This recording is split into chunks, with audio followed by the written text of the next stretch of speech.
বাল্য বিবাহ বৰ্তমান অসমত অন্যতম এটা চৰ্চিত বিষয়। বাল্য বিবাহৰ নামত আৰু কিমান অপৰাধী গ্ৰেপ্তাৰ কৰা হ'ব, কিমানজনৰ ভৱিষ্যত বাল্য বিবাহ অটল মুখ্যমন্ত্ৰী বাল্য বিবাহ অসমত বন্ধ হ'বই লাগিব। গৰাকী বোৱাৰীয়ে চৰম সিদ্ধান্ত বাছি লৈছে। জেললৈ যোৱাৰ ভয়ত বোৱাৰীগৰাকীয়ে জীৱন ত্যাগ কৰিছে। তেওঁৰ দুটি সন্তান আছিল, নিজৰ সন্তানক এৰি যাবলৈ কুণ্ঠাবোধ নকৰিলে। তেওঁ চৰম সিদ্ধান্ত বাছি ল'লে। কালি নিশা ৩৬ জিলাত বাল্য বিবাহৰ ৪,০০০টা গোচৰ ৰুজু। যেতিয়ালৈকে চাইল্ড মেৰেজ অসমত থাকিব তেতিয়ালৈকে এইটো চলি গৈ বাল্য বিবাহ যি পৰিস্থিতিৰ সৃষ্টি কৰে, সেই পৰিস্থিতিক লৈ প্ৰশাসনৰ যি বৰ্তমানৰ স্থিতি, সেই স্থিতি শুদ্ধ নে ভুল? যদি আমি ভাৰতৰ সামাজিক ইতিহাসক বিশ্লেষণ কৰোঁ, তেন্তে বাল্য বিবাহৰ যি প্ৰথা, সেই প্ৰথাটো এটা সময়ত সতীদাহ আছিলে। তাৰ পিছত আমি নাৰীৰ যি মৰ্যাদা, সেই মৰ্যাদাটো বহুত কম আছিল। তেনে এক পৰিস্থিতিতেই বাল্য বিবাহৰ দৰে এক অমানৱীয় যি প্ৰথা, সেই প্ৰথাসমূহ চলিত আছে। কিন্তু বৰ্তমানৰ যি আধুনিক সমাজ, বৰ্তমানৰ যি অসমীয়া সমাজেই হওক বা ভাৰতীয় যি সমাজ ব্যৱস্থা, সেই সমাজ ব্যৱস্থাত বাল্য বিবাহ কিমান দূৰে শুদ্ধ? প্ৰথম কথা সম্পূৰ্ণৰূপে স্পষ্ট কৰি দিব বিচাৰোঁ যে বাল্য বিবাহৰ যি প্ৰথা বৰ্তমান সমাজত গুৰুত্বহীন। এতিয়া ইমান দিনৰ মূৰত আজি অসমৰ প্ৰশাসন কিয় হাৰ পাইছে? বাল্য বিবাহৰ নামত কিয় মানুহক গ্ৰেপ্তাৰ কৰা হৈছে? বাল্য বিবাহক লৈ বৰ্তমানে অসমত ৪,০০০ৰো অধিক কেছ ৰেজিষ্টাৰ হৈছে আৰু ২,০০০ৰো অধিক মানুহৰ গ্ৰেপ্তাৰ হৈছে। বৰ্তমানৰ যি প্ৰশাসন, সেই প্ৰশাসন বাল্য বিবাহক লৈ সবল কিয়? আমি গম পাওঁ যে আমাৰ মুখ্যমন্ত্ৰী ডক্টৰ হিমন্ত বিশ্ব শৰ্মাই বাল্য বিবাহক লৈ এক সবল স্থিতি গ্ৰহণ কৰিছে। তেওঁ স্পষ্টৰূপে বাল্য বিবাহক নাথাকিব লাগিব বুলি কৈছে আৰু বাল্য বিবাহে যি সমস্যাৰ সৃষ্টি কৰিছে, সেই সমস্যাৰ কথাও কিন্তু কৈছে। আমি এই ক্ষেত্ৰত একমত। বৰ্তমান অসমৰ যি জিলাসমূহ, সেই জিলাসমূহৰ এক তথ্য আমাৰ হাতত পৰিছে। National family and health survey বা চমুকৈ NFHSৰ মতে বৰ্তমানে ধুবুৰীত 50.8% আৰু নগাঁৱত 42.6%ৰ হাৰ আছে। লগতে উল্লেখযোগ্য যে শোণিতপুৰ, যোৰহাট, চৰাইদেউ, শিৱসাগৰৰ দৰে আগৰনুৱা জিলাসমূহৰো কিন্তু 20%তকৈও অধিক বাল্য বিবাহৰ হাৰ আমি দেখিবলৈ পোৱা যায়। আৰু এই সমস্যাটোৱে আচলতে আমাৰ সমাজখনক কোঙা কৰি পেলাইছে। বাল্য বিবাহৰ লগত যি সামাজিক সমস্যাসমূহ জড়িত হৈ আছে, সেই সামাজিক সমস্যাসমূহৰ ভিতৰত অন্যতম এটা সমস্যা হৈছে চাইল্ড ফাৰ্টিলিটি ৰেট, অৰ্থাৎ যি শিশুৰ জন্মৰ হাৰ, সেই শিশুৰ জন্মৰ হাৰটো। এটা শিশুৰ জন্মৰ হাৰৰ লগত বাল্য বিবাহ কিয় জড়িত? অতি সোনকালে যি মাতৃত্বৰ হাৰ, সেই মাতৃত্বৰ হাৰ আমাৰ বৃদ্ধি পাইছে, লগতে শিশুৰ মৃত্যুৰ হাৰো বৃদ্ধি পাইছে। এই সমগ্ৰ যি পৰিস্থিতিটো, সেই পৰিস্থিতিটো কিন্তু এই বাল্য বিবাহৰ লগত জড়িত। এই ক্ষেত্ৰত কিন্তু ভিন্নজনে ভিন্ন মন্তব্য দিয়ে। আজি যদি মই স্পষ্টভাৱে ক'বলৈ যাওঁ, নিজৰ ব্যক্তিগত অনুভৱৰ ফালৰ পৰা এটা বলিষ্ঠ পদক্ষেপৰ প্ৰয়োজনীয়তা আছে। বৰ্তমানৰ মুখ্যমন্ত্ৰী ডক্টৰ হিমন্ত বিশ্ব শৰ্মাই এই কথাষাৰ স্পষ্টকৈ কৈছে আৰু আমি আগতে উল্লেখ কৰি আহিছোঁ। কিন্তু এটা কথা মই স্পষ্টভাৱে ক'ব বিচাৰোঁ যে বাল্য বিবাহ কেন্দ্ৰিক যি সমস্যা, সেই সমস্যাবোৰ ৰুধিবলৈ হ'লে আমি বলিষ্ঠ পদক্ষেপ ল'বই লাগিব। এইখিনি ক্ষেত্ৰত কিন্তু নিৰপেক্ষ দৃষ্টি এটা ৰাখি চৰকাৰৰ গাতো দুখিব লাগিব, কিয়নো তেওঁলোকে সেই আইন শৃংখলা বা আইন জড়িত সেই কথাসমূহৰ সজাগতা কৰা নাই আৰু সেই সজাগতা বৃহৎভাৱে বৰ্তমান সমাজত লাগে।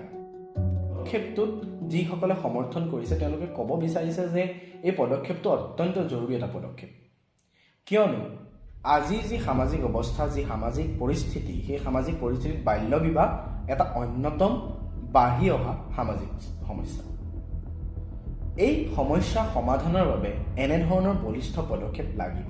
আজিৰ যি সামাজিক পৰিস্থিতি, সেই সামাজিক পৰিস্থিতিত যদি এই সবল কামটো কৰা হয়, তেন্তে আগন্তুক দিনত সমাজত বাল্য বিবাহ কৰিবলৈ মানুহে ভয় খাব বা সজাগতাৰ সৃষ্টি হ'ব। জন্ম হোৱা নতুন শিশুৰ যি মৃত্যু, সেই শিশুৰ মৃত্যুৰ হাৰৰ ক্ষেত্ৰত ব্যাপকৰূপে প্ৰভাৱ আহিব, কিয়নো বাল্য বিবাহৰ ফলত যি কম বয়সত শিশুৰ জন্ম দিয়াৰ যি ব্যৱস্থা সৃষ্টি হয়, সেই ব্যৱস্থাত যি শিশুৰ মৃত্যু হয়, নৱজাতকৰ মৃত্যু হয়, সেই নৱজাতকৰ মৃত্যুৰ হাৰ হ্ৰাস হ'ব। আৰু সেই সজাগতা সৃষ্টিৰ বাবে এই পদক্ষেপ সম্পূৰ্ণৰূপে সমৰ্থনৰ যোগ্য। সমালোচনা কৰাসকলে প্ৰথম পদক্ষেপটো এইটো লৈছে যে তেওঁলোকে ঘোষণা কৰি দিছে যে চৰকাৰৰ যি পদক্ষেপ, সেই পদক্ষেপটো এটা নিৰ্দিষ্ট জাতি এটা নিৰ্দিষ্ট ধৰ্মৰ প্ৰতি লোৱা হৈছে নেকি? বিশেষভাৱে এটা সংখ্যালঘু সমূহৰ প্ৰতি তেওঁলোকে পদক্ষেপটো লৈছে নেকি? দ্বিতীয় কথাটো হৈছে যে আজি এজন বাল্য বিবাহ হোৱা এজন স্বামীৰ জেললৈ গৈছে আৰু তেওঁৰ পত্নী গৰ্ভৱতী। এই ক্ষেত্ৰত চৰকাৰৰ পদক্ষেপ কোনখিনি? চৰকাৰে মানৱীয় দৃষ্টিভংগী নাৰাখে নেকি? তৃতীয় কথাটো হৈছে কি জন্মৰ হাৰৰ কথাত এক তুলুঙা মন্তব্য তেওঁলোকে দিছে যে মহিলাসকলৰ বা নাৰীসকলৰ যি জন্ম দিয়াৰ ক্ষমতা, শিশু জন্ম দিয়াৰ ক্ষমতা এটা নিৰ্দিষ্ট বয়সলৈকে থাকে বুলি তেওঁলোকে মন্তব্য দিছে। এই সমগ্ৰ কথাসমূহ বিশ্লেষণ কৰি বাল্য বিবাহৰ লগত কিছুমান ব্যক্তিগত মন্তব্য আমি দিব বিচাৰোঁ। বাল্য বিবাহৰ যি প্ৰক্ৰিয়া, সেই বাল্য বিবাহৰ যি সমস্যা, সেই সমস্যাটোৰ লগত এটা শব্দ জড়িত হৈ আছে। ইংৰাজীত এই শব্দটোক আমি এনলপমেণ্ট বুলি ক'ব পাৰোঁ। কিন্তু সাধাৰণ ভাষাত আমি ক'ম যে কিশোৰীসকলে যি গোপনে বিয়া পাতে বা বিবাহপাশত আবদ্ধ হয়, যাক আমি স্বাভাৱিক দৈনন্দিন জীৱনত পলাই বিবাহপাশত আবদ্ধ হোৱাৰ কাৰ্য বুলি কওঁ। এই ক্ষেত্ৰটো কিন্তু বাল্য বিবাহৰ লগত খুবেই জড়িত। আৰু আমাৰ হাতত থকা তথ্য অনুসৰি আমি এটা বিশ্লেষণ কৰিলে দেখি পাওঁ যে বাল্য বিবাহ যি সমগ্ৰ ভাৰতত হৈ আছে তাৰ এক গৰিষ্ঠ সংখ্যক বাল্য বিবাহ এই গোপনে বিবাহপাশত আবদ্ধ হোৱা যি কিশোৰী সেই কাৰ্যটোৰ লগত জড়িত। এইখিনি ক্ষেত্ৰত প্ৰথম কথাটো ক'ম যে বৰ্তমান যি ব্যৱস্থাটো আছে 18 বছৰ বয়সত এগৰাকী ছোৱালীয়ে বিয়া পাতিব পাৰে আইনী প্ৰক্ৰিয়াৰে, আৰু এজন ল'ৰাই 21 বছৰ বয়সত বিবাহপাশত আবদ্ধ হ'ব পাৰে। কিন্তু প্ৰশ্ন মই এইটো উত্থাপন কৰিব বিচাৰিছোঁ যে বাল্য বিবাহৰ যি প্ৰক্ৰিয়া, সেই বাল্য বিবাহৰ প্ৰক্ৰিয়াৰ নিজস্ব ইচ্ছাৰ যি বিবাহপাশত আবদ্ধ হৈছে এই যি সমগ্ৰ আমি কওঁ যে গোপনভাৱে বিবাহ পতাৰ যি কিশোৰীসকল বা পলাই গৈ বিবাহ পতা কিশোৰীসকল, সেই সমস্যাটো কিন্তু বৰ্তমান অসমত দেখিবলৈ পাইছোঁ বা বৰ্তমান ভাৰতৰ প্ৰতিখন সমাজতে এই সমস্যাটো আছে। এই সমস্যাটোৰ ক্ষেত্ৰত মূল কাম আমাৰ চৰকাৰৰ নহয়, আইনী প্ৰক্ৰিয়াৰ নহয়, মূল কামটো হৈছে আমাৰ শিক্ষা ব্যৱস্থা বা সমাজ ব্যৱস্থা। সজাগতাৰ প্ৰয়োজনীয়তা আছে। সিদ্ধান্ত গ্ৰহণ যে কৰিছে সেই সিদ্ধান্তটো যে ভুল, সেই ভুল সিদ্ধান্তটো তেওঁলোকৰ যি সজাগতা, সেই সজাগতাটো আমি ঘৰখনত দিব লাগিব, সমাজত দিব লাগিব, আমাৰ শিক্ষাৰ সেই অনুষ্ঠানটো দিব লাগিব। এইটো কথা সত্য যে বৰ্তমানৰ যি ভাৰতীয় সাংবিধানিক যি আইনী ব্যৱস্থা, সেই আইনী ব্যৱস্থাত থকা পস্কো আইনৰ পৰা আদি কৰি বাল্য বিবাহ কেন্দ্ৰিক যি আইন, সেই আইনসমূহৰ আওতাত এই 2000 ব্যক্তিক গ্ৰেপ্তাৰ কৰা হ'ল, তেওঁলোক অন্তৰ্ভুক্ত হয়। কিন্তু প্ৰশ্ন এইটো যে তেওঁলোকক যি গ্ৰেপ্তাৰ কৰা হ'ল, সেই গ্ৰেপ্তাৰে কেৱল মাত্ৰ বাল্য বিবাহ ৰোধৰ উত্তৰ হয় জানো?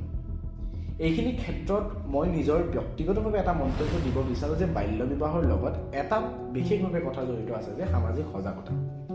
যিহেতু এইটো সামাজিক সমস্যা, সমাজত প্ৰচলিত, এই ক্ষেত্ৰত দেশখনৰ চৰকাৰে লোৱা পদক্ষেপৰ পৰিৱৰ্তে আমাৰ ঘৰখন, সমাজখন, শিক্ষানুষ্ঠানসমূহ বা মানৱ সম্পদ গঢ়াৰ যি অনুষ্ঠানসমূহ, সেইসমূহৰ এক বিশেষ গুৰুত্ব আছে।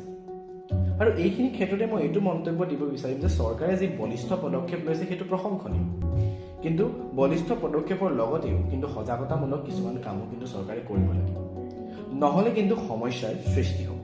আৰু বাল্য বিবাহৰ যি প্ৰক্ৰিয়া, সেই বাল্য বিবাহৰ প্ৰক্ৰিয়া গতানুগতিকভাৱে হৈ থাকিব। এতিয়া 14 বছৰীয়া এগৰাকী ছোৱালী গৰ্ভৱতী হোৱাৰ যি উৎস, সেই উৎসটো বাল্য বিবাহ।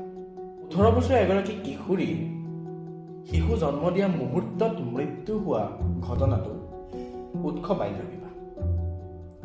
আৱেগিকভাৱে আমি চাবলৈ নাযাওঁ, সামাজিক সমস্যাটো গুৰুত্বপূৰ্ণ আৰু এই সামাজিক সমস্যাটোৱে সামাজিক স্থিতাৱস্থাত আঘাত সানি আছে।